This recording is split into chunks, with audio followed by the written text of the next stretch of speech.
शैतानिर्रजीम बिस्मिल्लाहिर्रहमानिर्रहीम। क़ाल अफ़रअय्तुम मा कुन्तुम तअबुदून अंतुम व आबाउकुमुल अक़दमून फ़इन्नहुम अदुव्वुन ली इल्ला रब्बल आलमीन अल्लज़ी ख़लक़नी फ़हुव यहदीन वल्लज़ी हुव युतइमुनी व यस्क़ीन व इज़ा मरिज़्तु फ़हुव यशफ़ीन वल्लज़ी युमीतुनी सुम्मा युह्यीन वल्लज़ी अत्मउ अन यग़फ़िर ली ख़तीअती यौमद्दीन। सदक़ल्लाहुल अज़ीम। अल्लाह के नाम से जो बेइंतहा मेहरबान और निहायत ही रहम फरमाने वाला है। उसने कहा, क्या तुमने उन चीज़ों पर गौर किया जिनको तुम पूछते हो? तुम भी और तुम्हारे अगले आबा व अजदाद भी, ये सब मेरे तो दुश्मन हैं बजुज़ अल्लाह रब्बुल आलमीन के, जिसने मुझे पैदा किया और मेरी रहनुमाई फरमाता है और जो मुझे खिलाता और पिलाता है, और जब मैं बीमार होता हूँ तो मुझे शिफ़ा देता है, और जो मुझे मौत देगा फिर मुझे ज़िंदा करेगा, और वो जिससे मैं मुतवक्का हूँ कि जज़ा के दिन मेरे गुनाह माफ़ करेगा। सदक़ल्लाहुल अज़ीम। मौजूद सामईन, दर्स कुरान के सिलसिले, ये जो आज की आयत है ये सूरह शुरा की आयत नंबर 75 था 82 है। आयत के मतन पर जाने से पहले मुख्तसरन मुनासिब होगा कि हम लोग इस सूरत के बारे में कुछ बुनियादी मालूमात मुख्तसरन जो है उसको सुन कर के जो है आगे बढ़ें। इस सूरत का नाम आयत नंबर 224 वश्शुअराउ यत्तबिउहुमुल गावून से माखूज़ है। इस सूरत में मुकम्मल 227 आयत हैं और कुरान मजीद की सूरतों की तरतीब के एतबार से ये 26 नंबर की सूरत है। जहाँ तक ज़माने नुज़ूल की बात है, ये मक्का का दौर मुतवसत है। मौज़ू और मबाहिस के एतबार से अगर इस सूरत को देखा जाए तो मुख्तसरन ये कि अल्लाह के रसूल सल्लल्लाहु अलैहि वसल्लम की तबलीग व तज़कीर का जवाब कुफ़ार व मुशरिकीन ने इनकार से, बहानों से और ये कहकर कि अगर आप अल्लाह के नबी हो तो फिर कोई खुली निशानी हमारे सामने क्यों वाज़ेह नहीं कर देते। जब इससे ही काम बन नहीं पड़ा तो आगे बढ़ कर के अल्लाह के कलाम को, जो अल्लाह का रसूल उनके दरमियान बयान करता था, उन्होंने ये कह दिया कि ये एक शायर का कलाम है।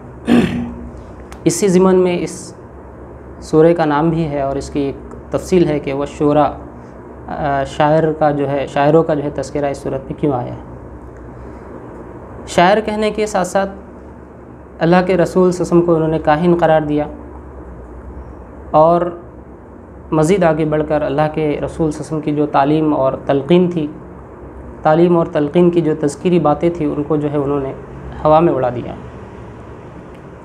दूसरे ये कि उनका ये मानना था कि आपके साथ जो पैरू हैं, आपके जो फॉलोअर्स हैं, आपके पीछे जो चलने वाले लोग हैं, उनमें सिर्फ चंद नौजवान हैं और कुछ अदना तबक़ात के लोग हैं अगर वाकई आपकी तालीम में कुछ बात होती तो माशरे के, सोसाइटी के अशराफ, जो बड़े लोग हैं, जो असर और रसूख रखने वाले लोग हैं, वो तुम्हें जो है फॉलो करते, वो तुम्हारे पीछे होते।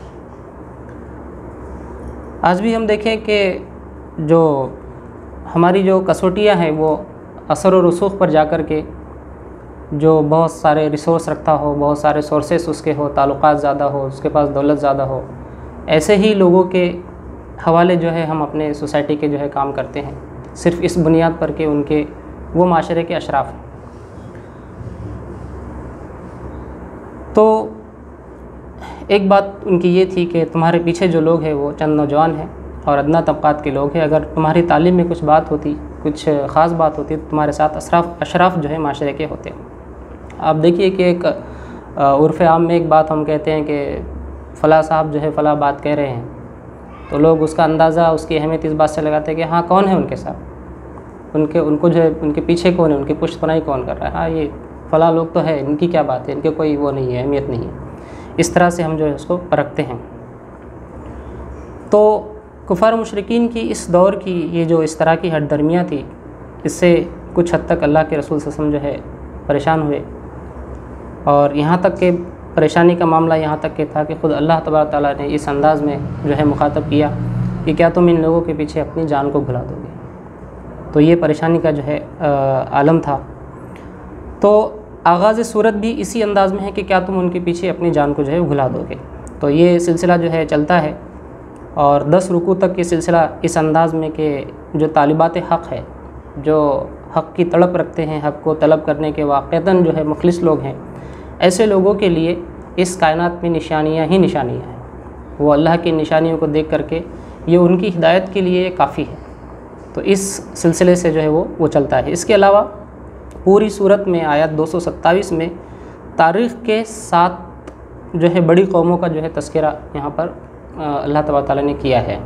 उनके अंबिया के नाम लेकर के, उन कौमों के नाम लेकर के, वो कौमें जिन कोताहियों में मुलव्वस थी, उन कोताहियों को जो है डिस्कस करके, फिर उस वक्त के जो फ़राइना थे, जिस नबी के साथ जो उस वक्त का जो है जालिम था, उसका तज़किरा, फिर उनके जो है आपस में कन्वर्सेशन, ये पूरी जो है सूरह शूरा में इस तरह से पूरी 7 तारीख़ी कौमों का जो है तज़किरा है, उनकी सरकशियों का तज़किरा है, नबी का जो है अंदाज़ कलाम है, और उनकी जो है जुटलाने वाला जो अंदाज़ था, उन सब चीज़ों को जो है वो डिस्कस किया गया। तो ओवरऑल ये कि चंद बातों को जो है ज़हन नशीन करवाया गया पूरी सूरत में कि जो निशानियां हैं कायनात में, वो 2 तरह की निशानियां हैं। उसमें पहली किस्म की जो निशानियां हैं वो आफाकी निशानियां, उमूमी निशानियां, जो अल्लाह तबारक तआला ने इंसान के लिए सिर्फ़ इशारे में जो है वो बातों को जो है समझा दिया है कि इन चीज़ों को देखो कि माँ के पेट में जो है बच्चा कैसे बनता है, इन हवाओं को देखो, पानी, पहाड़ों को देखो, दरियाओं को देखो, समंदरों को देखो, कैसे हम जो है पेड़ पौधों को जो है उगाते हैं। इस तरह की जो है कुछ आफाकी जो है निशानियाँ हैं, कुछ इशारे हैं इंसान के लिए, समझने वालों के लिए। उसके बाद कुछ निशानियाँ ऐसी है जो खुसूसी है, जिसकी तरफ बतौर ख़ास अल्लाह तआला ने इशारा करके जो है ये किया है कि इस चीज़ को देखो, इस कौम को देखो, इस कौम के इस अमल को देखो।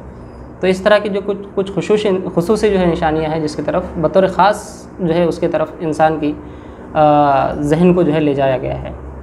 उसके बाद जो दूसरी बात कि हर दौर में कुफ़ार की जहनीत जो है वो यकसा रही है, इसकी तफसीलात में जाने की हमें जो है ज़रूरत नहीं है।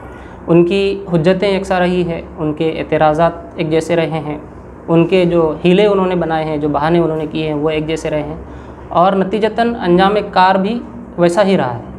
हर कौम के हुज्जतें, हीले, बहाने, वो तर्ज़ जो उनका इनकार था वो एक ही रहा है, और आखिरकार अल्लाह तबारक तआला ने उन तमाम का अंजाम भी जो है एक ही जैसा रखा है। इसके बरक्स अंबिया अलैहिस्सलाम की जो तालीम है वो भी जो है यकसा ही रही है हर दौर में। अंबिया अलैहिस्सलाम की जो तालीम है वो भी हर दौर में यकसा रही है। अंबिया अलैहिस्सलाम का सीरत व इखलाक का जो रंग रहा है वो भी यकसा रहा है। अंबिया अलैहिस्सलाम ने जिस अंदाज़ में दलील और हुज्जत को लोगों के सामने रखा वो भी यकसा रहा है, उनका अंदाज़ भी यकसा रहा है, और नतीजतन अंजाम कार अल्लाह की रहमत का अपने नेकोकारों के लिए जो रहमत रही है, अल्लाह के रहमत के फ़ैसले रहे, वो भी यकसा रहे। तो इन 2 पहलुओं को जो है यहाँ बहुत अच्छी तरह से सूरत में उजागर किया गया। उसके बाद इस बात को बहुत जो है फोकस करके समझाया गया है कि खुदा की ज़ात ज़बरदस्त कादिर और तवाना है और रहीम भी है। जहाँ पे अल्लाह की ज़ात ज़बरदस्त तवाना कादिर है, अज़ीज़ है, वहाँ पर गफ़ूर और रहीम भी है। जो ज़ालिमों के साथ जो है इस तरह का रवैया इख्तियार करती है जो ज़ात, वो नेकोकारों के साथ में वो इस तरह से रहम का जो है सुलूक भी करता है। तो उसके जो है कुछ निशानियाँ अल्लाह तबारक तआला ने की। तो ये जो आयत है कि वो ज़बरदस्त है, गफ़ूर और रहीम है, तवाना है, ये आयत को जो है हर कौम के तज़किरे के बाद जो है हर रुकू के इख्तिताम पर इसको जो है कोट किया गया है। तो कम से कम उसमें जो है 10-12 मरतबा जो है ये आयत आई कि अल्लाह की ज़ात जो है वो ज़बरदस्त है, गफ़ूर रहीम है और तवाना है। तो इस एतबार से उस आयत को ये किया गया है। और इख्तिताम में जो है ये बात अल्लाह तबारक तआला ने इन तमाम कौमों का और रसूलों का तज़किरा करके ख़ुद अपना कंक्लूजन अल्लाह तबारक तआला ने पेश किया है कि इस तरह की अगर रविश रही तो अंजाम ये होगा, और अगर इस तरह की रविश रही, नेकोकारों की सी रविश रही, तो अंजाम कार ये होगा। तो अल्लाह तबारक तआला ने फिर ये बात हमारे सामने रखी कि अगर निशानियाँ तुमको देखना ही है तो फिर बुरी ही निशानियों की तरफ तुम क्यों देखते हो, कुछ अच्छी निशानियाँ भी है, और उन अच्छी निशानियों का तज़किरा भी अल्लाह तबारक तआला ने इस सूरत में कर दिया है। जैसे मोहम्मद सल्लल्लाहु अलैहि वसल्लम के जो है इखलाक़ व किरदार की बात है, उनके असहाब के इखलाक़ व किरदार की बात है, ये सारी चीज़ों को जो है वहाँ पे वो किया गया है। तो इस एतबार से सूरत के अख्तिताम में अल्लाह तबारक तआला ने अपने कंक्लूजन को जो है रखा है। तो मुख्तसरन आयात मुंतखबा की एक मरतबा जो है तर्जुमे को दोहरा करके उस मतन पर हम आएंगे। उसने कहा, क्या तुमने उन चीज़ों पर गौर किया है जिनको तुम पूछते हो? तुम भी और तुम्हारे अगले आबा व अजदाद भी, ये सब मेरे तो दुश्मन हैं बजुज़ अल्लाह रब्बुल आलमीन के लिए। जिसने मुझे पैदा किया है वही मेरी रहनुमाई फरमाता है, और जो मुझे खिलाता और पिलाता है, और जब मैं बीमार होता हूँ तो मुझे शिफा देता है, और जो मुझे मौत देगा फिर मुझे ज़िंदा करेगा, और वो जिससे मुतवक्को हो कि जज़ा के दिन मेरे गुनाह माफ़ करेगा। तो ये जो कुछ जुमले हैं जो हज़रत इब्राहीम अलैहिस्सलाम के मुंह से जो है अदा हुए हैं, और इसका जो सिलसिले कलाम है उस सिलसिले कलाम को भी जो है वो मतलब समझने की इस एतबार से ज़रूरत है कि एक मकालमा है बाकायदा कि ये जो लोग हैं वो मतलब ये जो लोग हैं, ये जो देवी देवता हैं जिनको तुम पूछते हो, उनकी कुछ ख़ास बात है क्या? तुमने इनको जो है अपनी आँखों से देखा है? तो मुख्तसरन आयत को समझ करके हम जो है बात को कंक्लूड करेंगे। जो मुद्दा है, जो मौजू है कि मौत और जो ज़िंदगी है वो अल्लाह तबारक तआला के ही हाथ में है। आयत का जो अंदाज़ है अफ़र तुम, तो इसमें एक एतबार से ताज्जुब और इज़हार नफ़रत और बेजारी है। अल्लाह इब्राहीम अलैहिस्सलाम ने जो है बुतों के तई अपना इज़हार नफ़रत, अफ़र तुम, क्या तुमने देखा? जब बात पूरी हो जाती है तो उसके बाद जो है एक तरह की जो है उकताहट है कि कंक्लूजन के तौर पे कि क्या तुमने देखा कि ये जो लोग हैं जिन्हें तुम पूछते हो उनकी क्या ख़ास बात है, जो ख़ुद जो है अपनी ज़रूरियात के पूरा करने पे कादिर नहीं है, तो तुम्हारी ज़रूरियात को क्या पूरा करेंगे? उसके बरक्स में फिर पूरी जो है अल्लाह तबारक तआला की सिफ़ात को सामने ला करके एक जो है उसके अंदाज़ में जो है रखा गया और बात को जो है समझाया गया। सूरह साफ़ात में भी इसी तरह का जो है अंदाज़ हज़रत इब्राहीम अलैहिस्सलाम का एक जगह कि मैं अपने रब की तरफ जाता हूँ, वो मेरे रहनुमाई फरमाएगा। मैं जो है इन सब चीज़ों से उकताहट इख्तियार करके अब मैं जो है अपने रब की तरफ जाता हूँ, और वो रब जो है मेरी जो है रहनुमाई इख्तियार सयाह दीन वहाँ पे जो है। तो ये बात यहाँ पर है। तो इस एतबार से बुतों की जो बेहकीकती है उनको सामने लाया गया और रब की हकीकी सिफ़ात को सामने रख करके अपनी बात को मनवाया गया। उसके बाद जो आगे की आयत है, उन आयत में ये चीज़ के मर्ज़ व शिफा से मुतालिक एक वहम जो है पाया जाता था उस वक्त कि फ़लाँ बीमारी जो है वो फ़लाँ देवी की तरफ से है। उस देवी और उस देवता को अगर आप नाराज़ करोगे तो उसमें होगा ये कि वो देवी नाराज़ होकर के आपको वो बीमारी में मुलविस कर देगी।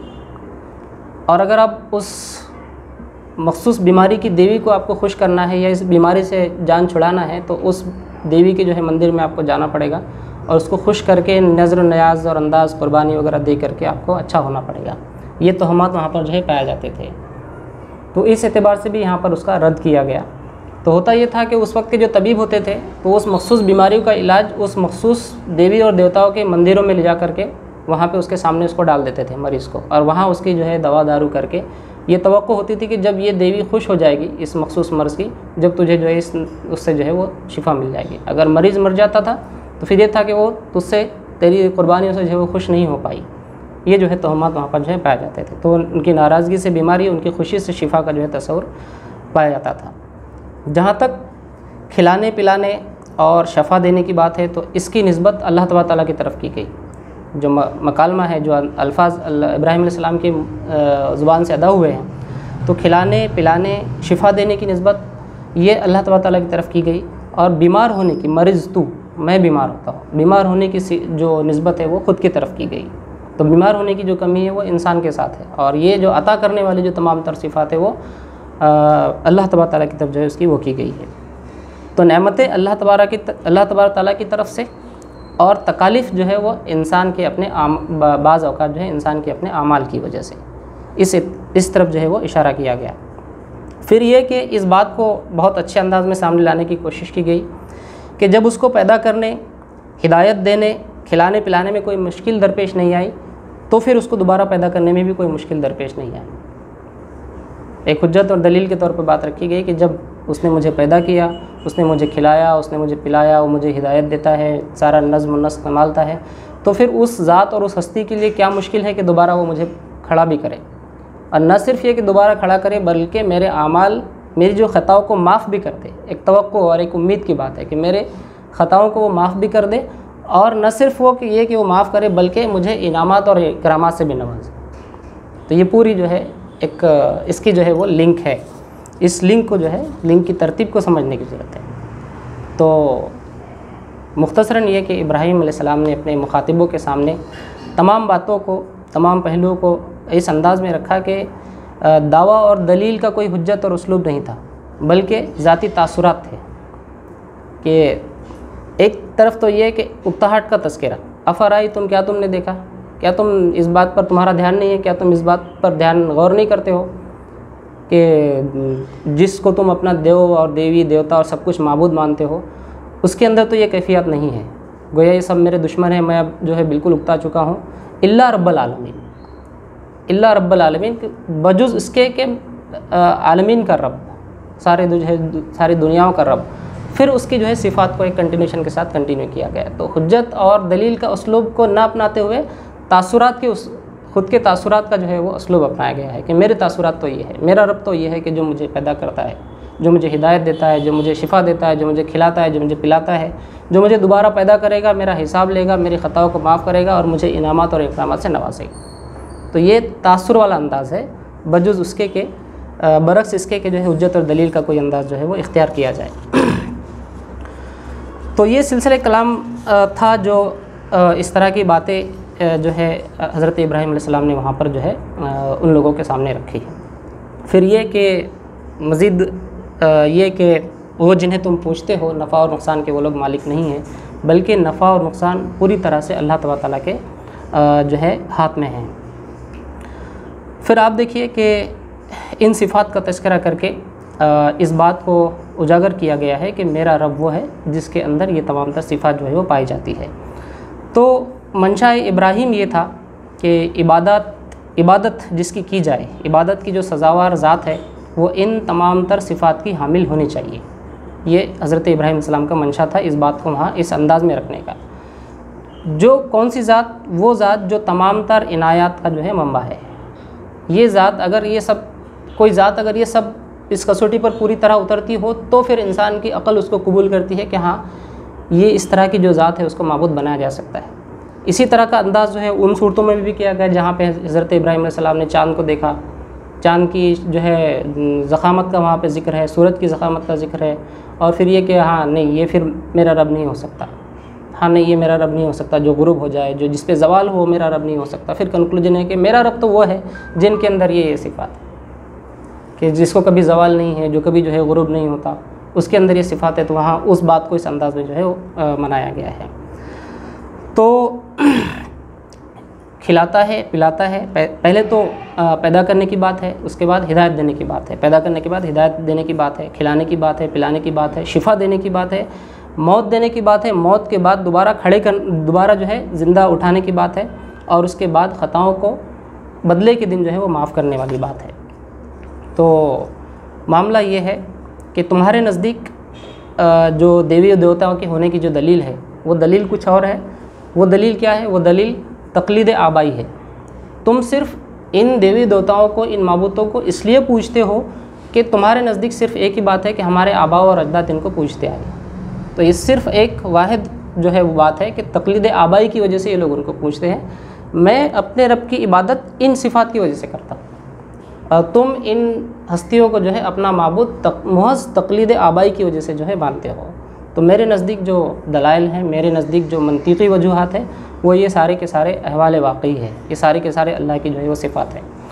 आप देखिए कि तुम्हारे जो माबूदान हैं उन्होंने तो तुम्हें पैदा करके, अगर तुम मानते हो कि उन्होंने पैदा किया है, तो तुम्हें जो है अंधेरे में टामक टोइयाँ मारने के लिए छोड़ दिया है।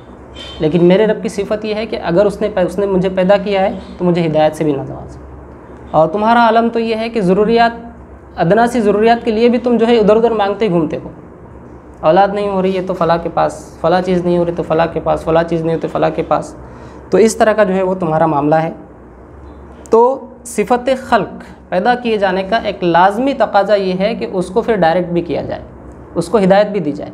पैदा करके सिर्फ छोड़ देने वाली बात, तो जो खलक़नी, उसने मुझे पैदा किया, फिर यहदीन की बात है। तो सिफ़त खल्क़ का लाजमी तकाज़ा ये है कि पैदा करके छोड़ न दिया जाए, बल्कि उसको वो भी किया जाए। बहुत आसानी से समझ सकते हैं कि कोई कंपनी एक प्रोडक्ट बनाए और प्रोडक्ट बना के सिर्फ प्रोडक्ट बगैर लेबल के और बगैर डायरेक्शन फॉर यूज़ वाले लिफलेट के वो ला के मार्केट में रख दे। आपके जैसे समझ में आए इस प्रोडक्ट को यूज़ कीजिए, नो डायरेक्शन फॉर यूज़।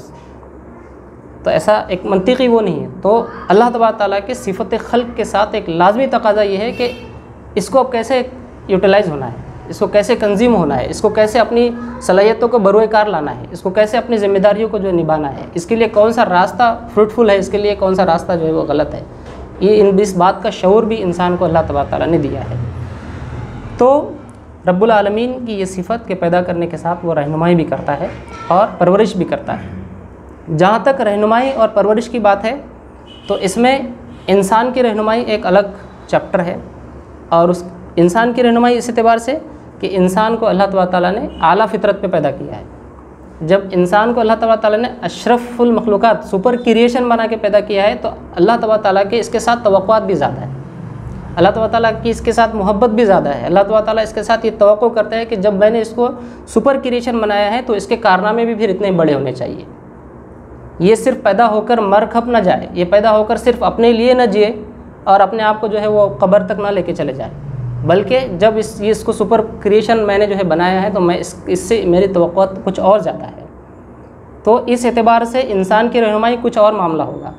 और वो मखलूक़ात दुनिया की जिसके साथ अल्लाह तबारक ताला की तवक्कुआत नहीं है, जो महज़ इंसानों की निशानियों के लिए पैदा की गई है, उनकी रहनुमाई एक अलग सेंस में है। मिसाल के तौर पर जब मौसम चेंज होते हैं, दरिया में पानी कुछ दिनों में सूख जाता है, कुछ दिनों में पानी भर के आ जाता है। जब दरिया में पानी सूख जाता है तो उस वक्त दरियाओं की जो मखलूक़ात होती है उनका कोई अता पता नहीं होता। लेकिन जब दरियाओं में पानी भर कर के आ जाता है, 8 महीने में जो विंटर और वो होता है, रेनी सीज़न होता है, तो उसमें बताया जाता है कि मुख्तलिफ़ मुल्कों की जो मखलूक़ात होती है वो दिगर ममालिक में पाई जाती है। कुछ मछलियों को अल्लाह तबारक ताला ने ऐसा बनाया है कि जो सिर्फ़ और सिर्फ दरिया के धारे के मुखालिफ जो है तैरना जानती है, और वो कहीं मीलों का सफ़र तय करके जो है वो दूसरे ममालिक में जो है वो मछलियाँ जो है उस स्पीसीज़ की देखी जाती है। इसी तरह से बहुत सारे परिंदे ऐसे हैं जो हमारे मुल्क में भी देखे जाते हैं, जो पेरिस से आते हैं। तो ये उन मखलूक़ात की रहनुमाई है। और रहनुमाई इन द सेंस ये कि छोटा बच्चा है, वो छोटा बच्चा पैदा हुआ तो अल्लाह तबारक ताला ने उसकी रहनुमाई इस अंदाज़ में किया कि उसको सबसे पहला जो गुर अल्लाह ने सिखाया वो माँ का दूध चूसने का था। उसको पहला गुर अल्लाह ने सिखाया कि रोए। तो ये जो बच्चे का रोना है और बच्चे की दूध चूसने वाली जो सिफ़त है जो अल्लाह ने उसको सिखा दी, ये पहले 2 स्टिमुलेशन है जो माँ के बदन में दूध के खारिज होने की वजह बनते हैं। आप अगर फिजियोलॉजी ऑफ लैक्टेशन की तरफ गौर करेंगे तो उसमें ये बात है कि स्टिमुलेशन दूध आने के लिए माँ के थनों में, जब तक ये बच्चा पैदा नहीं हुआ तब तक कि दूध बनता रहता है, लेकिन वो सिक्रेट होने वाली जो कैफियत होती है वो नहीं होती। तो पहले 2 स्टिमुलेशन वहाँ पे ये है कि एक बच्चे के रोने की आवाज़ ये माँ के कानों से गुजर के उसके हाइपोथैलेमस को स्टिमुलेट करती है। दूसरे, जब वो अपने बच्चे को सीने से लगाती है तो बच्चा उसके जो है थनों की जो आखिरी सिरा होता है, जो निप्पल को जो है चूसता है, तो वहाँ से कुछ स्टिमुलेंट्स, कुछ रिसेप्टर्स होते हैं जो इसको सेंस करते हैं कि नहीं बच्चे की ज़रूरत है कि उसे दूध निकले, तो फ़ौरन हाइपोथैलेमस वाला सिस्टम एक्टिव होता है। प्रोलेक्टिन नामी एक खामरा होता है, वो खामरा दूध के अफराज के लिए, दूध के खारिज होने के लिए ज़िम्मेदार है, और एक मैकेनिज़्म पूरा इनएक्टिव होता है और बच्चे के चूसने के साथ माँ के थनों से दूध निकलना शुरू हो जाता है। तो ये बच्चे के लिए हिदायत वाली बात है। तो अल्लाह का जो रहनुमाई वाला मामला है वो इस तरह से जो है अपने अंदर लतीफ़ पहलुओं को जो रखता है और इस तरह से जो है गहरे जो है उसके मुतालिब है। तो यहाँ से जो है अल्लाह की रहनुमाई का मामला जो है वो शुरू हो जाता है। फिर आप देखिए कि अपने इस बंदे को अल्लाह पैदा करके, वो बच्चों का हाल भी हमने देखा जो पैदा करके लाके गटरों में फेंक दिए जाते हैं, हॉस्पिटल के बेड पे छोड़ के चले दिए जाते हैं, लेकिन अल्लाह ने उसको माँ जैसी शख्सियत के हवाले किया। ये अल्लाह तबारक तआला का इंतज़ाम है इंसान की परवरिश का, कि माँ जैसी शख्सियत जो ख़ुद की ज़ात पर अपने बच्चे को प्रीफर करती है, खुद नहीं खाती, अपने बच्चे को पिलाती है, अपने बच्चे के रोने की वजह से अपने पूरे रात की नींद को जो है वो बर्बाद कर देती है। तो ऐसी ज़ात और ऐसी शख्सियत के हवाले अल्लाह ने उसको जो है पहले दिन से किया, माँ के हवाले किया। फिर माँ जब उसको थोड़ा सा बड़ा करती है तो फिर उसको सोसाइटी, माहौल के हवाले कर दिया जाता है, माशरे के हवाले कर दिया जाता है। फिर माशरे के जो है अच्छा होने और बुरा होने के एतबार से फिर वो इंसान जो है पनपता है। और सिर्फ ये नहीं कि इंसान के अच्छा और बुरा होने का जो मामला है वो बताते हैं उसकी तकदीर और तवक्को इसके बारे में, उसकी क़ज़ा व क़दर के बारे में, कि जब नुत्फ़ा ठहरता है तो वहाँ से जो है एक फ़रिश्ता आकर के जो है फूंक मारता है और उसके तकदीर जो है तय होती है कि इंसान नेक बख्त होगा, कि इंसान बदबख्त होगा, ये जो है इसका रिस्क क्या होगा, इसके अमाल कैसे होंगे।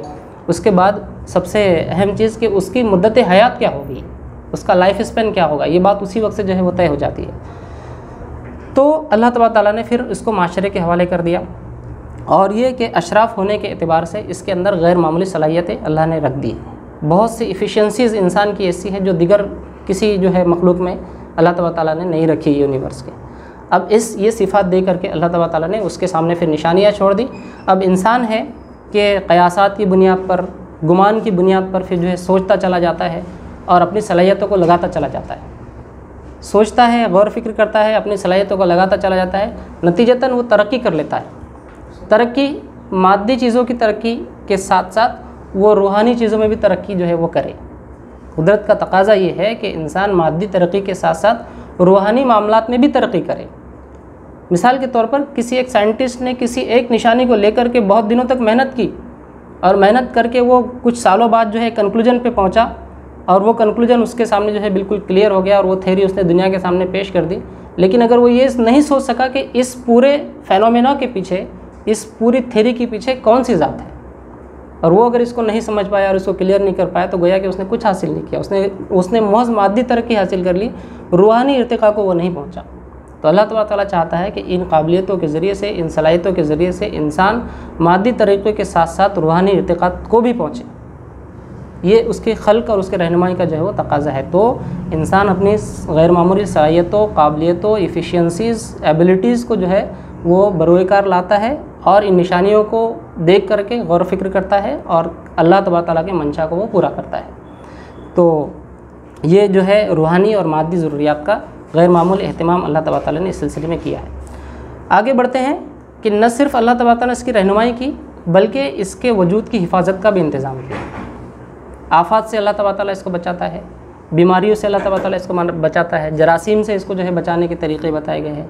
मुख्तलिफ़ जहर को जहर जान लेना भी इंसान की अपनी काबिलियत का वो है, ख़ासा है कि इंसानी जो डेवलपमेंट है उसमें बच्चा कभी भी आग की तरफ नहीं जाता। एक बार उसको अगर बता दी जाए, एक बार उसका हाथ कहीं जल जाए, तो उसके बाद दोबारा बच्चा आग का रुख नहीं करता। उसके सेंस में ये चीज़ बिल्कुल पेवस्त रहती है कि ये आग है, जलने वाली चीज़ है, जलाने वाली चीज़ है, नुकसान पहुँचाने वाली चीज़ है, तकलीफ़ देने वाली चीज़ है। उसके बाद ये फिर पूरी ज़िंदगी में वो सबक जो है सीख लेता है। तो ये इंसान की हिफाजत के इंतज़ाम, रहनुमाई का जो है सेंस ये भी है कि इंसान की हिफाजत का इंतज़ाम भी बहुत सारे कुदरती इंतज़ामात के ज़रिए से अमीन हसन इस्लाही साहब ने इसको रूहानी परवरिश की बात, रूहानी परवरिश के इसमें जो है कोट किया है कि अल्लाह इंसान की रूहानी परवरिश जो है इस एतबार से करता है। बहुत सारे ऐसे मौजज़े हम भी अपने आँखों से डे टू डे लाइफ में देखते हैं कि बिल्कुल हमारे सामने मौत है, लेकिन पलक झपकने के एक थोड़े से लम्हे के बराबर कोई एक ऐसा मामला पेश आता है कि हमारी जान बच जाती है। हम सोचते हैं कि बस मैं ऐसा हो जाता तो मैं चला गया होता। ऐसे बहुत सारे वाक़यात इंसानों के साथ में भी है। तो ये एक तरह का अल्लाह तबारक तआला का जो है इंतज़ाम है। कभी कभी देखते कि बच्चा बहुत ऊपर से गिर गया, 3rd फ्लोर से गिर गया, लेकिन बच्चा सही व सालिम है, उसकी ना हड्डी टूटी, ना कुछ हुआ ना कुछ हुआ। तो ये एक रूहानी परवरिश का जो है वो हिस्सा है। तो इन चीज़ों का सेंस पैदा होना बहुत ज़रूरी है। हम चाहते हैं कि मैं बच गया, लेकिन आप खुद अपने खासे से, आप खुद अपने वजह से नहीं बचे, बल्कि एक कोई सुपर पावर था पीछे जो आपकी हिफाजत कर रहा था। आपकी जो नुकेल थी वो किसी और के हाथ में थी। तो इस सेंस का हासिल हो जाना भी जो है अल्लाह ताला की एक नेमत है कि मैं बच गया, लेकिन मैं किसकी वजह से बचा। तो इस सेंस का पैदा हो जाना भी जो है ये है। तो आप देखिए कि ये सारी की चीज़ें जो है ये अल्लाह के तहत अक़ीदे में मजबूती का जो है सिला है। अल्लाह की एक नेमत हमारे साथ में, मुसलमानों के साथ में एक ये है कि अल्लाह ताला ने एक मजबूत अक़ीदे से जो है उसको नवाजा है।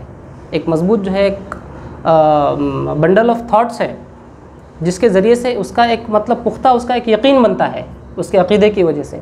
अब ये जो पुख्ता यकीन है इन चीज़ों, पहले तो इन चीज़ों को इशारा किया गया, इन चीज़ों की तरफ फिर ये कि इस पर तुमको यकीन होना चाहिए। इल्मुल गैब की यही बात है, ईमान बिल गैब की यही बात है। अगर ईमान बिल गैब नहीं है तो इंसान कभी भी अपने इरादों में पुख्ता नहीं हो सकता, अपने अक़ीदे में कभी भी पुख्ता नहीं हो सकता। अगर वो जो है मशकूक रह जाए, सुम्मा लम यरताबू वाली बात जो है कुरान ने जगह जगह की है कि उन लोगों ने इस बात को माना और फिर वो शक में नहीं पड़े। सुम्मा लम यरताबू कि वो फिर वो शक में नहीं पड़े, इस बात को माना उन्होंने और फिर मानकर ही रह गए और फिर इसके हवाले अपनी पूरी की पूरी ज़िंदगी कर दी। तो ये जो बात है कि ये जो अक़ीदे की मजबूती है वो इंसान को क़ुव्वत इरादी की मजबूती से नवाजती।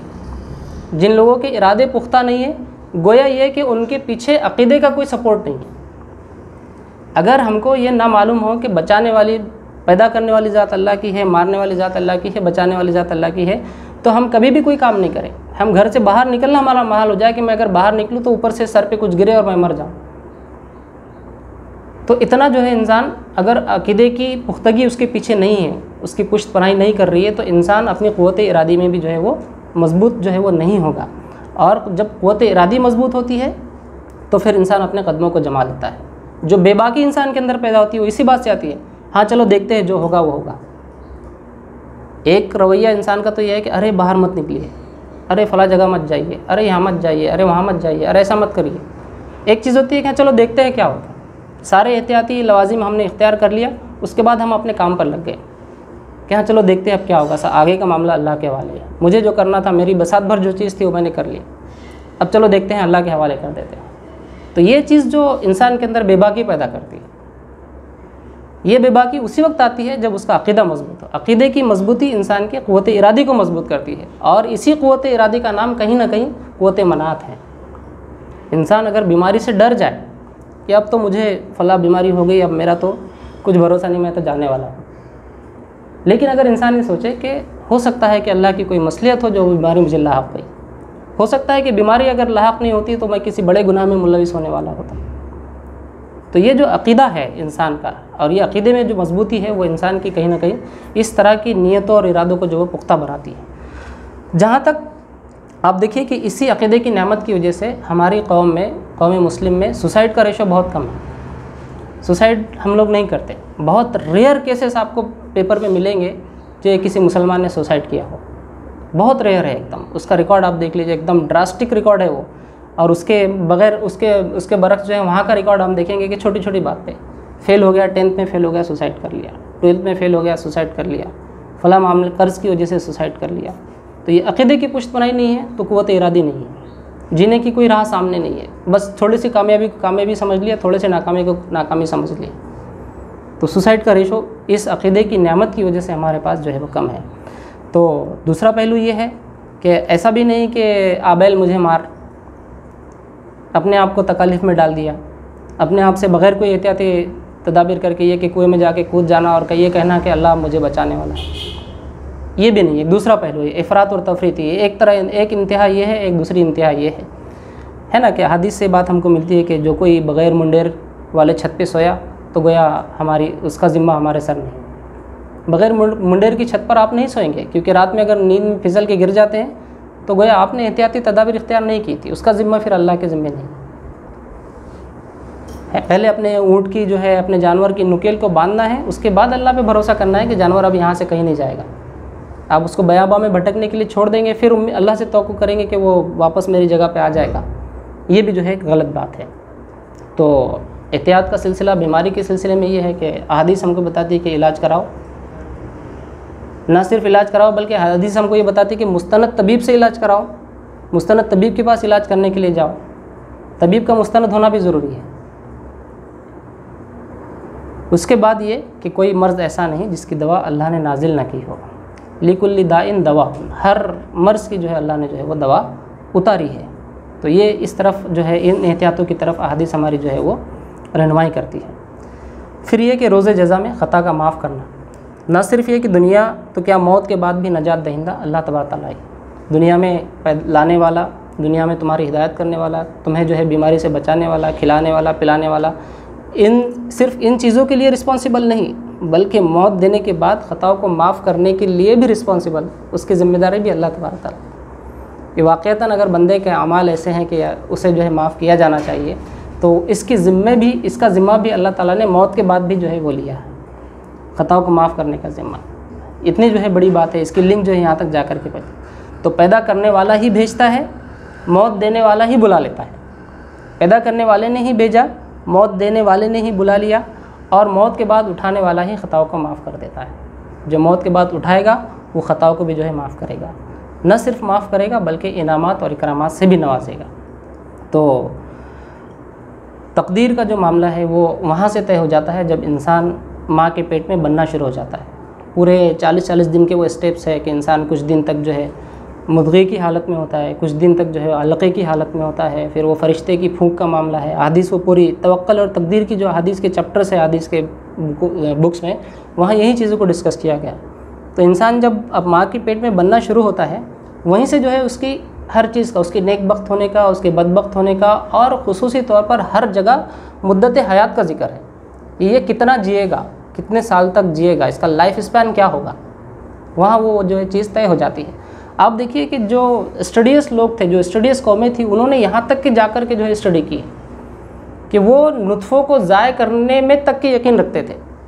उनको पता था, एक जगह गालिबन ये आता है कुछ किताबों में कि उनको पता था कि अब्दुल्ला के नुत्फ़े से जो है अल्लाह के रसूल सल्लल्लाहु अलैहि वसल्लम की जो है वो पैदाइश होने वाली है। तो उन्होंने बाकायदा हज़रत अब्दुल्ला की शादी एक दूसरी औरत से जो है वो कराने की कोशिश, यहूदा से जो है कराने की कोशिश की। तो वो लोग नुत्फ़ों को ज़ाय करने तक के यकीन रखते थे कि इस आदमी का नुत्फ़ा जो है फ़ला नेक औरत के बतन में जाएगा तो उससे नेक औरत पैदा होगी, तो उस नेक औलाद को पैदा ही मत होने दो, इसके नुत्फ़े को जो है ज़ाय कर दो। यहाँ तक कि उनकी जो है सोच थी। तो ये जो हमारी जो थेरी है, इस्लाम की जो थेरी है, जो अल्लाह तबारक तआला इंसान को सिखाता है, वो यहाँ तक के सिखाता है कि तुम्हारी तकदीर तो उसी वक्त बन गई थी। अब तुम क्या फ़िक्र करते हो बीमारी के मामले में, मौत के मामले में, ज़िंदगी के मामले में, ज़रूरियात के पूरा होने के मामले में, तुम्हारी तकदीर तो उस वक्त जो है लिख दी गई। तो ये इस्लाम की तालीमात हमको ये बताती है। गर्ज़ ये कि एहतियाती तदाबीर को इख्तियार करने के बाद मौत और हयात का मामला मुकम्मल तौर से अल्लाह तबारक तआला के हाथ में। जिस हस्ती ने पैदा किया वही हस्ती हमें संभालने वाली है, वही हस्ती हमें शिफा देने वाली है, वही हस्ती हमें मुसीबत से, आफात से जो है वो बचाने वाली है। और ये सब के सब जो है वो खुदा ताला से जो है रिलेटेड है।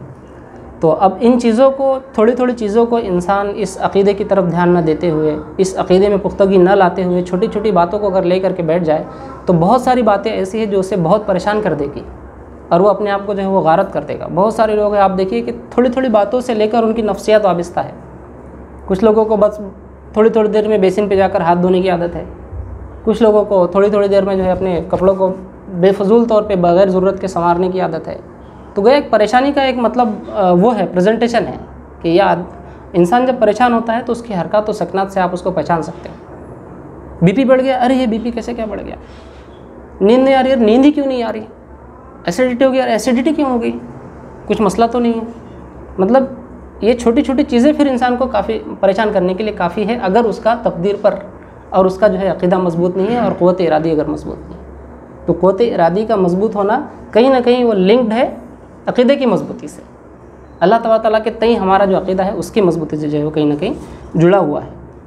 तो अगले मरहले में आखिर में जो है वो कुरान की वो चंद आयत जिसमें मौत का जिक्र है, जिसके मौत के बारे में अल्लाह तबारक तआला ने क्या फ़रमाया।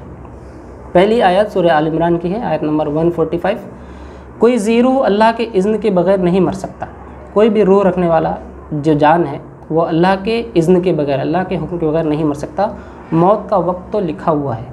सूरह आल इमरान की आयत नंबर 145। दूसरी आयत है अगर इज़्न इलाही है तो किसी का पहले दूसरी आयत है अगर तुम अपने घरों में भी होते तो जिन लोगों की मौत लिखी हुई थी वो खुद अपनी कत्लगाहों की तरफ निकल आते। तुम कहीं भी मजबूत किलों में तुम रहो, लेकिन अगर तुम्हारी मौत लिखी है तो तुम खुद निकल के अपनी कत्लगाह की तरफ आओगे। ये सूरह इमरान की आयत 154। मौत तो जहाँ भी हो तुम तो बहरहाल मौत जो जहाँ भी हो तुम हो बहरहाल तुम्हें आकर रहेगी, ख्वाह तुम किसी मजबूत इमारतों में हो। ये सूरह निसा की आयत नंबर 78 है। अगर अल्लाह की कसम, अगर अल्लाह किसी किस्म का नुकसान पहुँचाए तो उसके सिवा कोई नहीं जो तुम्हें इस नुकसान से बचा सके। अल्लाह ने अगर हमें नुकसान पहुँचाने की ठान ली है, नुकसान हमारे इसमें लिखा है, तो गोया दुनिया की कोई ताकत नहीं, यूनिवर्स की पूरी कायनात में कोई ताकत नहीं जो उस नुकसान से हमें बचा सके। अगर वो तुम्हें किसी भलाई से बहरामंद करे तो हर चीज़ पर फिर वो कादिर है, वो अपनी कुदरत से फिर तुम्हें भलाई में जो है वो भलाई तुम्हें जो है पहुँचाएगा। उसके बाद ये कि नबी से कहा गया है कि तुम ये कहो कि मेरे इख्तियार में ख़ुद अपना नफ़ा व ज़रर भी नहीं। जो मखलूक़ात में भी वो ज़ात जो उसकी हिदायत के लिए आई है उससे ये कहलवाया जा रहा है कि तुम ये कहो कि मैं ख़ुद अपने नफ़ा व ज़रर का भी कादिर नहीं, मैं रसूल होने के बावजूद सब कुछ अल्लाह की मशीयत पर मौक़ूफ़ है। अल्लाह के चाहने और ना चाहने पर सारी चीज़ें डिपेंड करती है। तो मशीयत इलाही और मशीयत इज़्दी को जो है वो हमें समझना है। इसके बाद अगली और आखिरी आयत ये है कि तुम काफिरों की सी बातें ना करो, तुम जो है काफिरों की सी बातें ना करो जिनके अजीज़ व अकारिब किसी सफ़र पर जाते हैं या जंग में शरीक होते हैं तो उनका कहना ये होता है कि अगर वो हमारे पास होते तो ना मारे जाते। तो ये जो अगर मगर की जो बातें हैं ये शैतान को मदाखलत का मौका देती है। हम कहते हैं मैंने तो उससे कहा था कि वो ना जाए, अगर मेरी बात सुन लेता तो वो ऐसा नुकसान नहीं उठाता। तो ये अगर मगर लेकिन वाली जो बातें हैं, जो चीज़ें हो गई वो हो गई, होने को कोई नहीं टाल सकता। तो जिन लोगों का ये रवैया है कि उनके अजीज़ व अकारिब जब सफ़र पर जाते थे उनके ताल्लुक़ से बातें करते थे कि मैंने उसे उस जंग में जाने से मना किया था, अगर वो जंग में नहीं जाता तो शहीद नहीं होता, कत्ल नहीं होता, तो अगर वो हमारे पास होते तो न मारे जाते। तो ये जो है आखिरकार हमारे हसरत का जो है वो सबब बनती है कि अगर ऐसा नहीं किया होता, अगर वैसा नहीं किया होता। तो ये कुछ सूरह शुरा की आयत थी, आयत नंबर 75 से लेकर के 82 तक, जिसमें ये मौजू मतलब तय किया गया था कि मौत और हयात अल्लाह तबारक ताला के हवाले है। तो सिलसिले कलाम को सामने रखते हुए मैंने अपनी सी कोशिश की है कि बात हम तमाम के सामने आ जाए। तो अल्लाह तबारक ताला से दुआ है कि अल्लाह तबारक ताला सबसे क़ब्ल तो अक़ीदे की मजबूती से हमें जो है नवाजे, और अल्लाह तबारक ताला वो सारे नफ़े जो वाक़तन हमें मिलने चाहिए उन तमाम नफ़ों से हमें जो है नवाजे, और दुनिया की तमाम आफ़ात और नुकसान से जो है हमारी हिफाजत फरमाए। व आखिर दावाना अनिल हम्दुलिल्लाहि रब्बिल आलमीन।